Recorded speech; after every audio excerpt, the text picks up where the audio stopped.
Jomo Osman, meya wa mzinda wa Blantyre, watseka ena mwa mashopu aku Limbe mu mzinda wa Blantyre. Kodi zakhala bwanji kuti zimenezi zichitike? Kukulandirani kwina kulikonse kumene muli pa Malawi Today. Malawi lero. Nkhani yonse ikuyambira apa. Okay, zina ndine Amaganiza.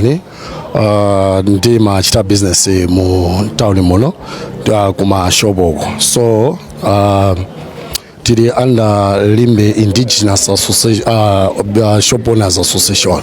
Tinali ndi ma issues awiri atatu amene tinali nawo, whereby kuti tinambita kukakambirana ndi ameya ngati mfumu ya mzinda Blantyre kuti atithandize. So titakhalirana pansi ndi kutimva ndi pamene mwaona kubwera kuzatiyankha zimene timakadandaulazo. Kumene kumakadandaula chani?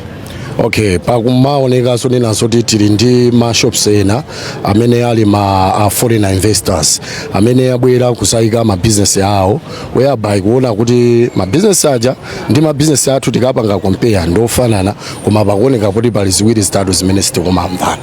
Monga chani tafotokozani kwambiri paipo atafuna dziwe, ndipo amene ndi ndani obwera akewo? Okay, you know ku ziko ngati kuno ku Malawi timayenera tikhale ndi ma investors komanso mwina mwake ma retailers. So ma investors aja amatha kuwapasa ma rights, samayenera khale kuti anthu oti akubwera kusagulisa zinthu mu wholesale, amabwera kuzagulisa zinthu pa wholesale, koma zapezeka zoti momoti azigulisa zinthu zija ma wholesale asandusa mashopu awo acha ma retail wamagulisa pa ma retail, whereby competition ikakhala tukhanga kuti tili ndi investor against local trader. Ndizikupezeka zoti pa nkhani ya ma prices siti kumvana, nkhani yakaudedwe kakatundu siti kumvanaso. Ndemo kufuna pachitike zotani?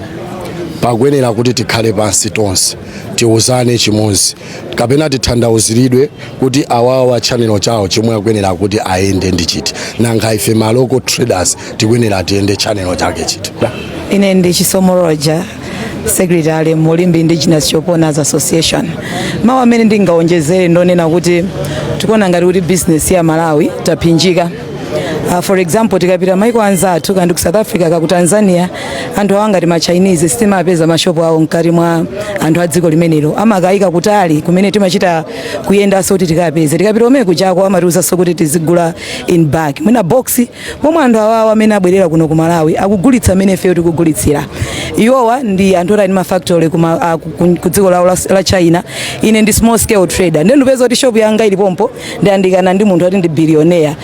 Definitely ndekuti ineyo sindingagulitse, akuyenera kuti apange ndalama ndamene. And for some time we have realized kuti amene akupanga ndalama pamakhala nsonkhano ngati ku Adimark anthu akugulitsa, pomwe ifeyo mashopu mwathu tinasiya kalekale kugulitsa. So pempho lathu inali kuti ngati nkoteka anthu amene awapezere malo kumene adzikagulitsa, ife tidzipita amene kuja nkuka order mene amachitira maiko anzathu, so that ifeso tipeze mwayo kuti tidzigulitsa mdziko lathu muno.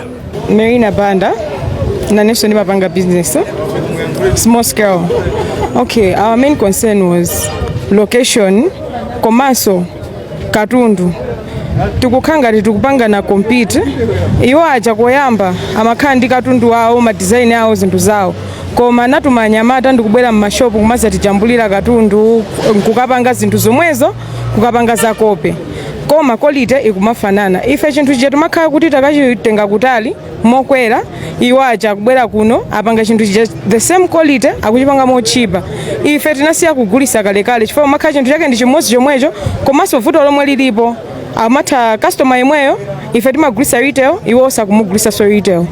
Nde kuchoka pomwe sitikugulitsa, komanso ma rentals akumangotikwezera chifukwa choti iwo aja kumapezeka kupitaso kwa ma landlord akauze zokuti shop yakuti chanditenge ineyo ndilowemo, zomwe zikuyikaso moyo wathu so pa chiopsezo fayo kuti ifeyo so ndekuti tikumapezeka zokuti mashopu achaso tikuwalephera so kuwalipira so fayo kuti iwo aja kumapita kumakapanga force kuti akweze ndi cholinga choti alowemo iwowo.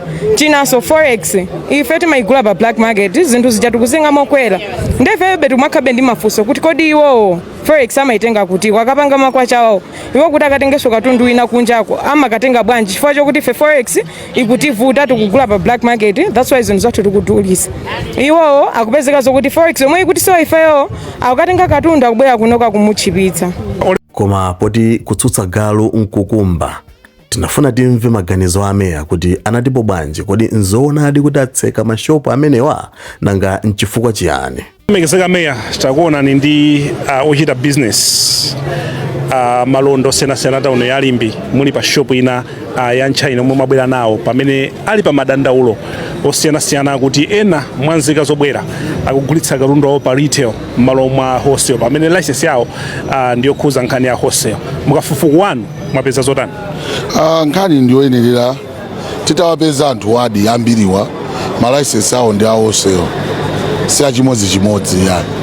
Komanso titaziona zinthu ena tapeza kuti alibe even izi paper lochokera ku Ministry of Trade. So ndinaona kuti ngati mfumu manika umve madandaulo onse kuti tibwese bata chifukwa chake kumamawa kuyambira zokunali ngati mapokoso.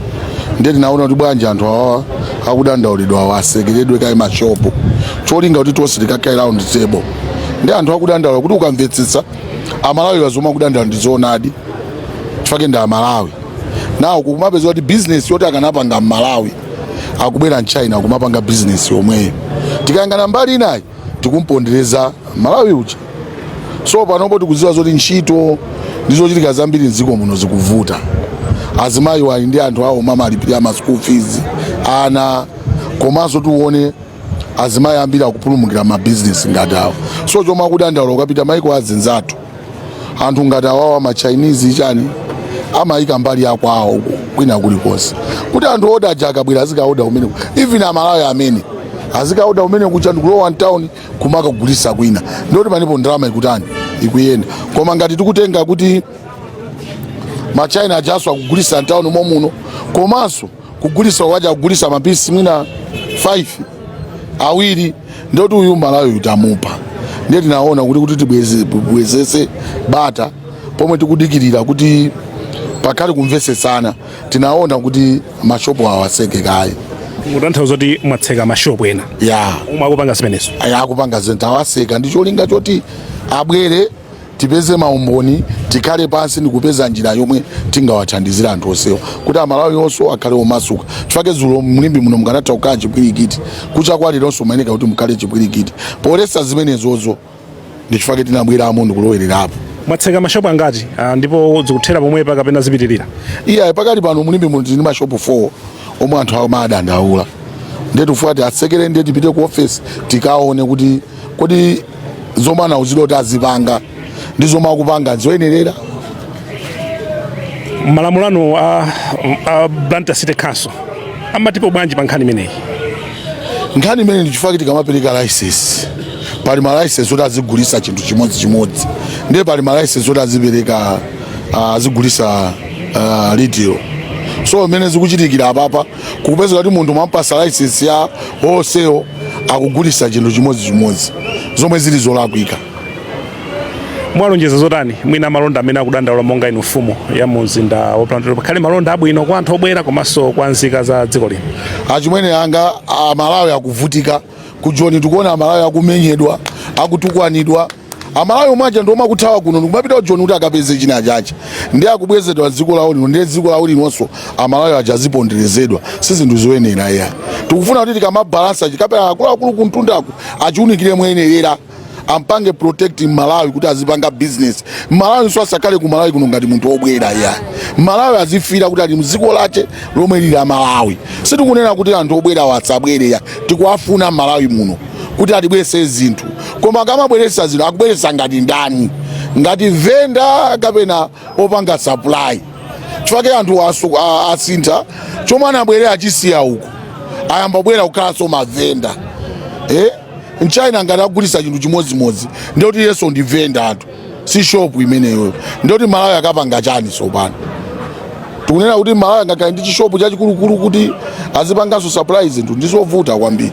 So ife ine ndimanena ngati mfumu sungakhale mfumu opanda anthu ake anthu ake ndi omwe wa Malawiyo. Nkhondo itati yambika kuti ku Malawi kuno ena awatha awazipita kwawo. Komanso dziko lino tikumadandaula za forex. Anthu awawa ngati akupezeka kuti Amalawi ena akudandaula ukafunsa anthuwa amapanga business kuzera pa black market ena. awawa wakagulisa katundu wawo sitizoti ndalama zimazera kuti abwerese katundu wonse wazichipisaso. Ndiye mapeto ache tikuapa anditi apa Malawi ngati sichenjera. So zomwe akufuna a president zomwe zikuchitika ndizosiyana. A president afuna kuti Malawi wa ulendo uno akale oziyimira payeka. Malawi wa ulendo uno asakale wa ulesi. Ndefe tungobwerapo pamenepopo. Suti mwina anthu ambiri amata unena kuti mwina ameya alowerera iyayi muno mutakhala phokoso anthu atagenda ndi kuotcha aononga taunitu anthu anena kuti tauni libe mtsogoleri. Ndiye ngati mtsogoleri wa mzinda wa Blantyre sitikufuna phokoso iyayi, tikufuna awa opanga business ndiye awa odandaula tikhale pamodzi tibwe ndi solution yoyenerera kuti tione kuti tipanga bwanji. Awa ngati akugulisa zinthu zawo mwa maoda azigulisa zinthu zingati chifukwa yomwe kuvuta kumaonesa kuti maoda koma mwina agulisa masokosi atatu uyu wapanja ayagulisa bwanji. Ndiye ndikati zimvesese njira zonse ziwiri ndichifukwa chanena kuti tikhale nawo pansi timvesesane tibwere ndi chinthu choyenerera.